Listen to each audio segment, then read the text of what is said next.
Yo, c'est Yemi Red. Avec la sortie récente de nouveaux supports héros de la destinée, dont Exécuteur Phoenix Destructeur, qui semble visuellement être la fusion de ces deux monstres, et la contrepartie de celui-ci, je me dis qu'il serait peut-être temps de parler de leur propriétaire, Aster, Phoenix ou bien Edo Phoenix pour la version originale.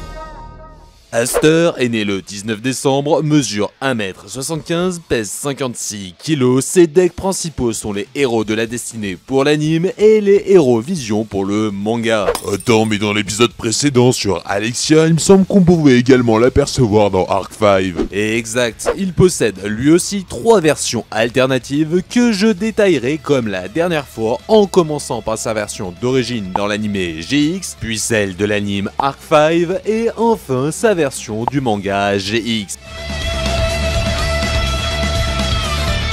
Le jeune Aster était l'enfant unique de Mr. Phoenix, un employé de Pegasus travaillant à la fabrication de cartes dont les fameux héros de la destinée. D'ailleurs, peu de temps après, l'une des cartes sera exposée à une mystérieuse lumière cosmique. Alors, la jugeant trop dangereuse, il préféra la garder à ses côtés. Mais un jour, quelqu'un entendra parler de la carte dissimulée. Il la dérobera en emportant la vie de son père au passage. Désormais orphelin, il obtiendra pour héritage l'ange noir. Puis Aster se fera un nouvel ami, un certain Sartorius, rejeté de la société à cause de ses dons de voyance, qui d'ailleurs lui révéleront qu'un jour Phoenix le sauverait. Très rapidement, Dr. D, un champion de duel récent et très puissant, se présentera à Aster comme un ancien ami très proche de son père. Alors, il lui proposera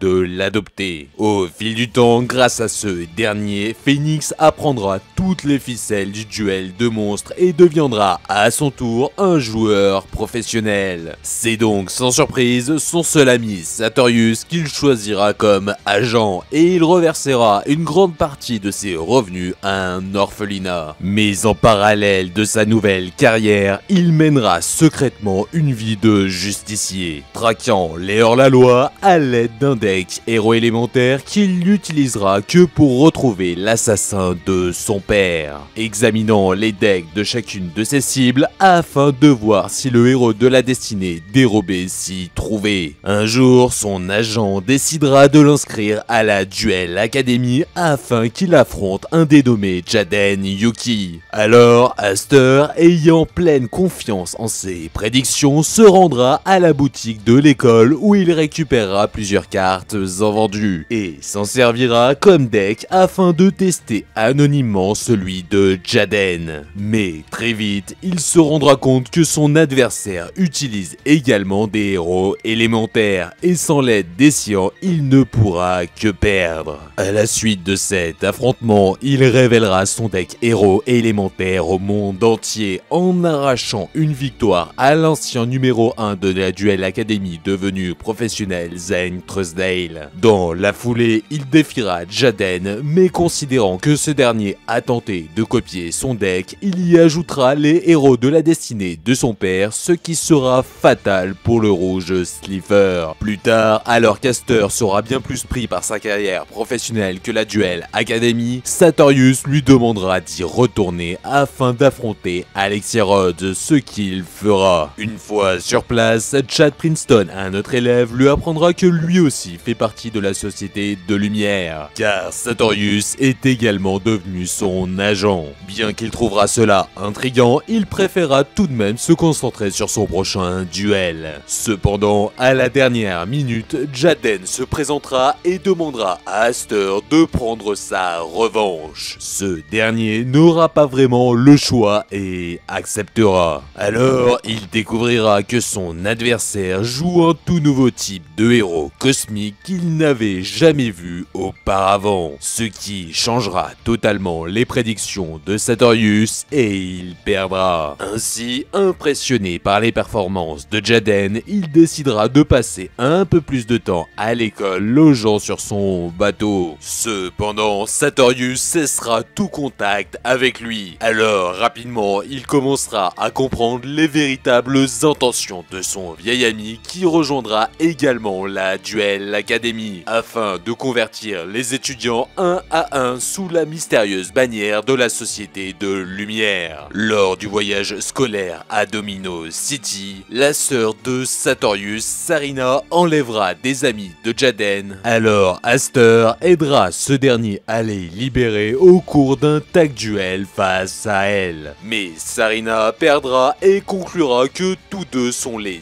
élus qui sauveront son frère de la lumière destructrice. Une entité qui a créé un double maléfique de Sartorius depuis qu'un homme mystérieux s'est présenté à lui avec une carte imprégnée de son pouvoir. Alors Aster comprendra rapidement que tout est lié à la lumière cosmique et que Sartorius a déjà vu l'assassin de son père. Il se rendra donc à son dortoir mais sera rapidement refoulé à l'entrée. Peu de temps après débutera le tournoi GX. Mais cette compétition ne l'intéressera pas plus que ça, préférant donner ses trophées. En revanche, il en profitera pour poursuivre ses recherches. Un jour, l'esprit non corrompu de Sartorius apparaîtra aux deux élus et leur confiera à chacun une clé qu'ils devront protéger de lui-même. Lorsque Sartorius s'en apercevra, il deviendra furieux et usera de tous les moyens afin de les récupérer. Étrangement, juste après, Dr. D qui avait pris sa retraite fera son grand retour afin de remettre son titre de champion en jeu. Mais suite à l'activation d'une carte, un incident se produira stoppant la diffusion télé. Inquiet, Aster décidera d'aller le voir et comprendra rapidement que son tuteur est également le tueur de son père. Il l'avait adopté par seul intérêt de ne pas être soupçonné. Fou de rage, Aster le défiera, mais il se retrouvera rapidement en face du monstre qui a reçu la lumière cosmique nommée Plasma. Ce dernier avait absorbé l'âme de tous ses adversaires, dont celle de son père. À ce moment, il comprendra que seul l'ange noir pourra le stopper, mais il devra dire adieu une seconde fois à son paternel. Alors, il prendra son courage à deux mains et le détruira. Ainsi, il ajoutera la carte à son deck et comprendra que cette mystérieuse lumière est source de tous ses malheurs. Il s'attribuera donc pour seul destin de l'éradiquer. Ainsi, il se rendra chez Sartorius, mettra sa clé en jeu pour l'affronter, mais malgré l'aide apportée par l'esprit de son ancien ami et Plasma, Aster sera vaincu. Alors, à son tour, Jaden jouera sa clé et grâce à ses héros, il parviendra à vaincre l'entité lumineuse et libérera Sartorius de son emprise. Ainsi, ce dernier remerciera les deux élus de l'avoir enfin sauvé. L'année suivante, 4 nouveaux élèves provenant d'autres écoles intégreront la Duel Academy. Axel, Jim, Adrien et Jesse.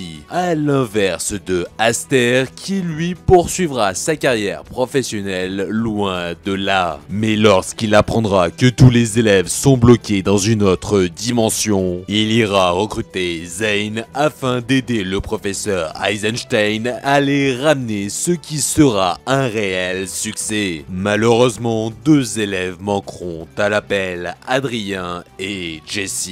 Jaden étant très attaché à ce dernier, il décidera donc d'y retourner accompagné de de plusieurs de ses camarades. Mais Zane et Aster, bien trop proches du portail, seront également téléportés de force. Dans ce monde habité par les monstres de duel, un roi sombre nommé l'Ultime Souverain dirigera ses sujets dans la tyrannie. Alors Zane et Aster se retrancheront dans un manoir, et lorsque la troupe d'assaut Goblin d'élite leur rendra visite, ils les vaincront et leur feront avouer que l'Ultime Souverain n'est autre que Jaden. Alors ils libéreront plusieurs de ses prisonniers puis rejoindront Axel, avec qui ils partiront déguisés au château faire retrouver ses esprits à Jaden. Mais lorsque le sorcier du chaos les reconnaîtra, les deux duellistes professionnels se chargeront de retenir les gardes pendant qu'Axel, aidé de l'esprit de Jim, libéreront Jaden des ténèbres. Peu de temps après, une certaine Echo les rejoindra. Elle était venue dans cette dimension afin de libérer son ami Adrien. À ce moment, ce dernier qui semblait corrompu par les ténèbres comme l'avait été Jaden, téléportera tout ce petit monde vers lui. Puis il se servira d'Echo comme sacrifice pour appeler le légendaire Exodia. Offusqué qu'il sacrifie son ami de la sorte, Aster tentera de le stopper, mais il ne pourra pas faire grand chose face à la puissance d'Exodus et préférera recevoir l'entièreté de son attaque mortelle afin de permettre à tous ses amis de s'échapper. Fort heureusement, Jaden, ayant désormais les idées claires, parviendra à sauver et à ramener tout le monde. Aster pourra donc poursuivre sa carrière professionnelle, mais n'ayant plus Sartorius à ses côtés, Mike, un producteur télé, tentera à plusieurs reprises d'orienter sa carrière vers du divertissement, ce qu'il refusera constamment, préférant se concentrer sur les duels. Alors, il signera rapidement un contrat avec le groupe Senringan, dont le président lui fera créer une carte unique et très coûteuse qu'il gardera sans cesse auprès de lui dans sa valise. Un jour, il sera contacté par le professeur Crawler qui lui demandera de prendre Chad comme assistant, car ce dernier ne veut rien devoir à sa famille. Alors, sur les conseils de Jaden, il acceptera. Au début, Princeton aura beaucoup de difficultés à s'adapter, mais s'apercevant de tout le mal que se donnait Aster, il se motivera, persévérera et deviendra le meilleur assistant qu'il n'ait jamais eu. Si bien que Phoenix lui fera assez confiance pour lui confier sa valise. Malheureusement, il la perdra très rapidement. Aster sera donc convoqué par le président de Senringan, énervé par cette nouvelle et qui ne comprendra pas non plus pourquoi il a employé Chad, car le groupe Princeton est leur plus grand rival. À ce moment, contre toute attente, ce dernier démarra un duel diffusé à la télé contre Jaden. Aster renouvellera donc toute sa confiance en Princeton au prix de sa carrière. Malheureusement, suite à une action de jeu incompréhensible, Chad perdra et Phoenix sera licencié. Alors, il renverra son assistant puis s'exilera s'occuper des enfants de l'orphelinat qu'il finançait depuis des années. Un jour, Mike fera son grand retour et le menacera de raser l'orphelinat s'il refuse de faire un duel truqué contre Chad, son nouveau poulain. Alors, sans surprise, il acceptera. Durant cet événement, lorsque Aster s'apprêtera à retourner la situation à son avantage, Mike lui demandera de perdre. Mais à ce moment, Jaden révélera au monde entier que le producteur avide de divertissement truque les duels en plus d'être le voleur de la carte unique. Il sera donc expulsé, puis le président de Senringan rembauchera Phoenix et lui restituera la carte. Alors le duel se poursuivra sans aucun trucage. Aster fera fusionner Dogma et Plasma afin d'invoquer le monstre unique qu'il vient enfin de récupérer, soldat dragon de l'ultime destinée. Mais bien qu'extrêmement puissant, Chad aura appris énormément de choses en le côtoyant. Et ironiquement, Ojamajon, le premier monstre qu'il aura invoqué dans cette académie, aura raison de lui. Aster Phoenix sera fier de tous les progrès de son ancien assistant et aura donc hâte de prendre sa revanche face à lui en ligue professionnelle.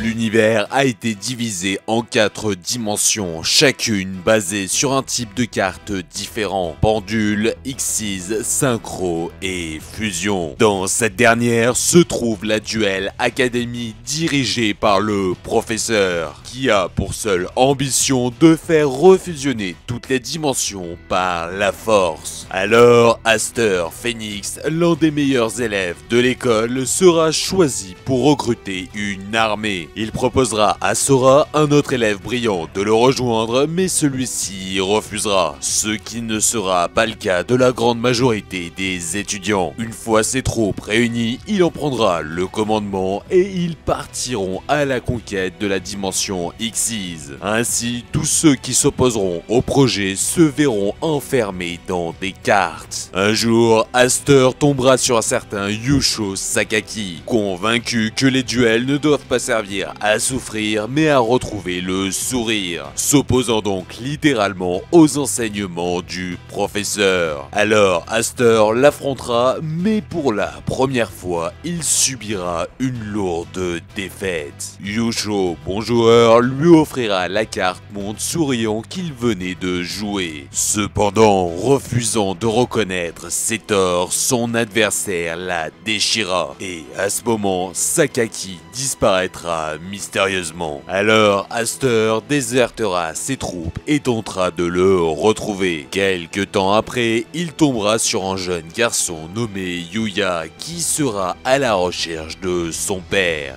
Mais il se rendra vite compte que ce dernier n'est nul autre que le fils de Yusho. Alors il l'affrontera désirant s'en servir d'appât. Mais Yuto, un habitant de cette dimension, semblant désormais partager le corps de son adversaire, le mettra en garde et malheureusement Aster sera mis en difficulté. Il n'aura d'autre choix que de provoquer un match nul propulsant Yuya loin de sa vue. Alors les membres de l'académie viendront au secours de leur supérieur. Une fois remis, afin de montrer que les enseignements du professeur sont les meilleurs, il partira à la recherche du jeune Yuya, qu'il retrouvera et enfermera dans une cage de duel. Le jeune Sakaki, contraint de l'affronter, usera de la même philosophie que son père. Alors, il activera Monde Souriant et se servira d'une technique d'invocation propre à la dimension de son adversaire, la fusion, ce qui lui permettra de gagner. Ainsi, Phoenix retrouvera le sourire. Et lorsque les troupes de l'académie encercleront Yuya, il convaincra ses hommes de cesser toute violence et d'aider à reconstruire la dimension Xyz. Puis il informera à ses nouveaux alliés l'endroit où sont retenus tous les prisonniers. Alors tous se rendront dans la dimension fusion. Aster, qui était parti en dernier, fera la connaissance d'un certain Yugo qui ressemblait étrangement à Yuya, mais lui provient de la dimension synchro. Ensemble, ils iront dans l'école et tomberont sur Sora, qui sera mis en difficulté par un autre élève, Yuri, possédant également des similitudes physiques avec Yuya. Alors Yugo viendra à son secours en affrontant Yuri seul, laissant à Aster la possibilité de poursuivre son chemin. Ainsi, il rejoindra Yuya qui s'était fait prisonnier, mais ce dernier agira bizarrement. Il se libérera tout seul, ce qui projettera Aster. Une fois remis de sa chute, Phoenix tombera tombera sur Yusho, qui leur expliquera que Yuya, Yuto, Yugo et Yuri n'étaient autrefois qu'une seule et même personne. Mais afin d'éviter la fin de leur monde, il faut à tout prix qu'ils évitent de rester en contact, sinon ils refusionneront comme Yuto. Mais il se souviendra qu'il avait laissé Yugo et Yuri ensemble. Alors, avec Kite, ils rejoindront le duel. Yugo semblait possédé. Aster mettra donc en pratique ce qu'il avait appris des Sakaki et transformera son héros Dystopie en symbole de l'utopie, permettant à Yugo de retrouver ses esprits. Malheureusement, Yuri, bien plus puissant, gagnera et absorbera son adversaire. Ensuite, après un autre duel, c'est Yuya qui absorbera ce dernier. Désormais en possession de ces 4 parties, le terrible Zark reviendra et tentera de tout détruire. Alors Aster et Sora tenteront de l'arrêter, et quand ils perdront, de nombreux alliés à eux prendront le relais. Au final, Yuya parviendra à reprendre le dessus et toutes les dimensions refusionneront, permettant à chacun de renaître dans cette nouvelle dimension unique. Mr. Phoenix travaillait à la conception de nombreuses cartes dont celle des planètes, mais un jour il perdra mystérieusement la vie, laissant derrière lui son fils désormais orphelin. Le jeune Aster Phoenix se réfugiera donc dans les duels à l'aide de ses héros Vision, puis il remportera de nombreux matchs en tournoi junior. Cependant, 2 duellistes le tiendront constamment en échec, Zane Truesdale et Isidore Rhodes. Lorsqu'il aura l'âge requis, Mackenzie, un ancien ami de son père, l'inscrira à l'académie américaine dont il est le directeur. Mais très vite, ses performances seront largement supérieures à la moyenne. Alors, il sera promu pour démarrer une carrière professionnelle. Un jour, alors qu'il venait de triompher d'un tournoi coréen, il sera contacté par le directeur Mackenzie pour qu'il rejoigne temporairement la Duel Academy lors du tournoi d'échange inter-école. Alors, ayant bon espoir de prendre enfin sa revanche sur Zane et Isidore, il acceptera sans aucune hésitation. Une fois sur place, il apprendra que tous ses camarades de l'académie américaine ont perdu la première manche. Il devra donc faire en sorte de changer la donne. Pour l'occasion, son adversaire sera un certain Jaden Yuki qui, à sa grande surprise, joue également des héros. Cependant, Phoenix semblera maîtriser les siens beaucoup mieux. Il gagnera et pourra sauver l'honneur de son école. Le soir, alors qu'il contemplera l'académie créée par Kaiba, il tombera sur Isidore Rhodes. Pensant que c'est un signe du destin, il en profitera pour l'affronter, mais cette fois, il